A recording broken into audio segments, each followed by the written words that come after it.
I'm not sure if I'm really a true gamer. I feel like a true gamer is someone that enjoys games simply because they have a fun gameplay loop, for the gamey part of them. So take my opinion for what it is. If you are fine with games not ascending beyond anything but an endless loop of the same few fun challenges with the same few shiny objects as rewards, then feel free to dismiss my thoughts here. But I'm more into games as art. Unless a game gives me the same feeling as a good book or film or painting, I don't really care about it. And especially for games that are intended to be played for 60+ hours, I feel like I'm wasting my time if there's no quality artistic content throughout the game that is worthy of that kind of time investment. Before I go to bed at night, I just like to wind down by suspending disbelief and entering into a believable world created by someone's imagination, whether it be a game or a book or whatever else. Because of this, I almost exclusively play RPGs and open-world games, and a staple in these games is loot. In order to give players a reason to explore the map and experience all the content placed around it, developers reward exploration by giving players new shiny objects that can be discovered around every corner.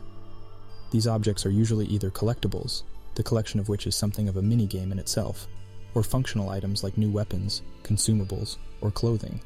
But the way that loot is employed in these games usually kicks against the goads of what I'm trying to get out of the game.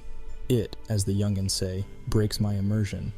Now, I have no problem with loot per se. I think loot is a perfectly fine concept, and it is pretty important for a game based on exploration. For exploration to feel rewarding, you need to have something at the end of the tunnel to make each minor exploration feel like a complete experience. The loot you find in an explorable location tells you, "Good job, you've done it." And then you feel like a small story has come to a conclusion, and you feel the satisfaction necessary to move on to explore somewhere else. But having an abundance of loot often comes with a big downside, which is the tendency for loot to feel disposable, weightless, and cheap. This is something I felt especially after completing Red Dead Redemption 2 and settling on the world of The Witcher 3 to be explored next. In The Witcher, I found myself quite disappointed with just how much loot I found everywhere, and how insignificant it all felt. In Red Dead 2, for instance, as in Bethesda games, you are forced to be selective in what loot you pick up, as a lot of the stuff lying around actually belongs to other people. Thus, there are consequences for stealing things. The potential consequences of picking up certain items invest them with a weightiness within the world, creating the illusion that they aren't just digital assets copied and pasted around the world. The game reacts to your actions concerning the objects, resulting in the characters all attacking you when you engage with them in the wrong way. But in The Witcher 3, most of the stuff lying around is just free for you to take. And there is lots of it, and mostly just disposable, copy-pasted, consumable, or craftable objects. This got me thinking about how important in-game items can be for making a world feel real and tangible. When an environment is not interactable, it just feels like everything is a styrofoam set piece in a play. In order to feel immersed in an environment, its objects must be interactable. But not just any sort of interaction will do. They need to be interactions that lend some kind of weight to the object. Considering the fact that game objects are really only empty, digital shells and not real, tangible, weighty objects, developers need to put in effort to counteract our perception of this fact. And when items in the game world have no impact on the world around them, such as people reacting to them being stolen and disappear from the world instantaneously as they enter the player's inventory, this perception is only reinforced. As much as people complain about the animations in Red Dead that you have to sit through over and over when picking up objects, I actually enjoy them. It adds to the weightiness of the objects, making you feel like they are actually tangible. Finding an object is an event, not just something that you never actually see as it is transferred from a barrel or sack into your invisible inventory, as is the case in The Witcher. In Red Dead, you see Arthur Morgan kneel down and pick up the object, or slice off the animal skin, before it is added to his satchel, emphasizing the fact that it actually exists in space within the world, rather than just being an asset that spawns solely when you decide to use it. It is essentially a fresh take on the music that plays as Link lifts a new item out of a chest and holds it up in the air in the Ocarina of Time. These sorts of breaks in the action to focus on a newly acquired object invest the object with a sense of importance that adds to the feeling that your character is moving around in a real, tangible space and interacting with tangible objects. Weapons and clothing for me are especially big when it comes to feeling like objects are weighty, meaningful, and valuable. In most big open-world games, you are constantly finding new weapons and armor, and you are continually disposing of the last one when you find one that is slightly more powerful. This, to me, is not an approach to such objects that is consistent with the way these things are treated in the real world. and especially not in medieval fantasy contexts. In both historical and fantasy literature set in the medieval era, weapons and armor are treated as special, sometimes supernatural objects. A hero will often have one special sword which after his death is put on display, possessing within itself the memory of the dragons it slayed and the many enemies it felled in battle. People kneel before them in awe, and only dare to lay a hand on them if they are deemed worthy. But in video games, swords are like those disposable socks you use to try on shoes at the store. Even if they are given a special name and associated with some sort of in-game lore, the player is encouraged to dispose of them the moment they inevitably find something better. Despite the freedom it provides to be able to choose a weapon or armor that suits your playstyle the best, I still find myself drawn much more to the way that objects are treated in older games, in which you find one sword, and that is the sword you'll use for the whole game. The sword in such games is the sword, not just a sword. And because this was the case in older installments of The Legend of Zelda, Link's Master Sword maintains this weightiness in the newer games, even while the developers leaned as far as possible into the disposability of all other weapons.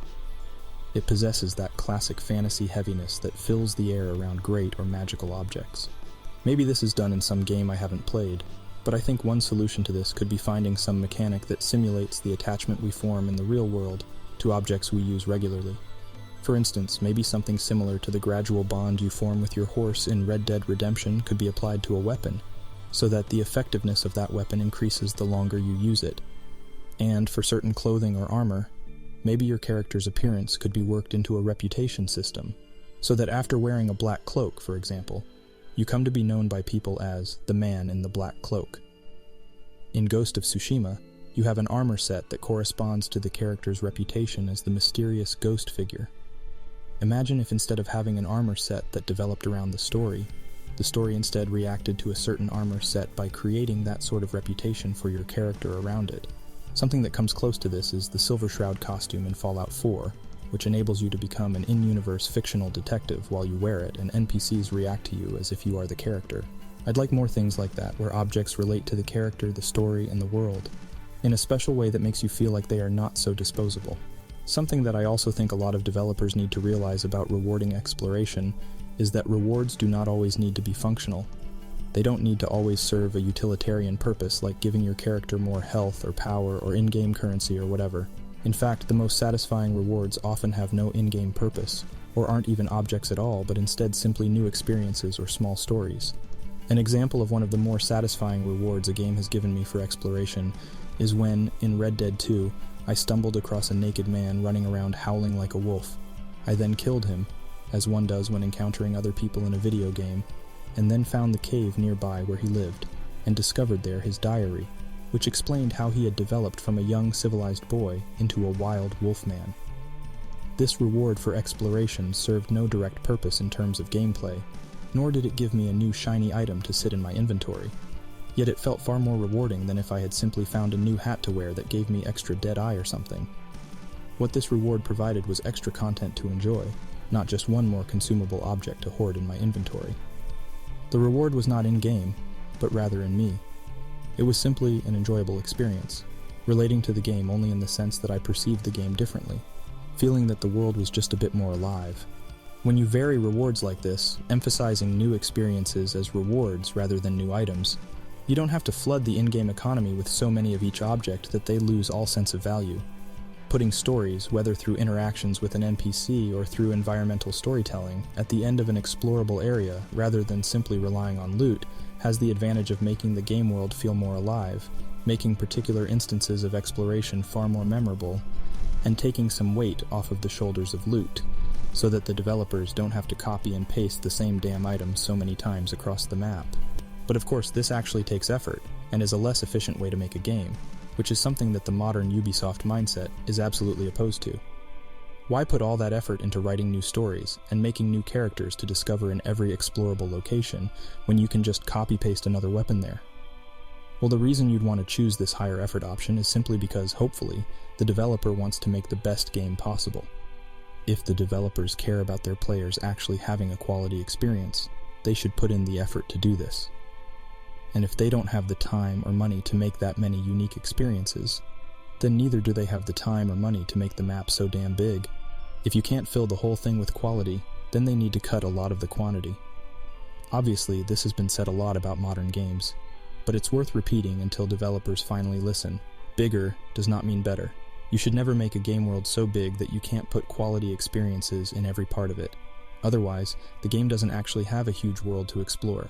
It simply has a larger empty space you're forced to walk through to get to the actual content. Ultimately, I play open-world games to explore the unknown, and it doesn't really feel like the unknown when every object in the game feels disposable, generic, and mass-produced. It instead feels more akin to shopping at Walmart. I'd much rather have quality over quantity with my loot. I'd rather that developers take all the time and effort they are currently putting into having a large variety of weapons and armors, and instead invest it in a small handful of them, that each serve their own special purpose that no other object in the game does. And for all the places on the map that they intended to place more of the same copy-pasted objects with randomly generated stats, they should instead put new stories and experiences, or else lop off the large useless portions of the map. Give me weighty, meaningful loot, or give me no loot at all. Anyway, those are my thoughts on loot. Thanks for watching. Please like and subscribe and all that.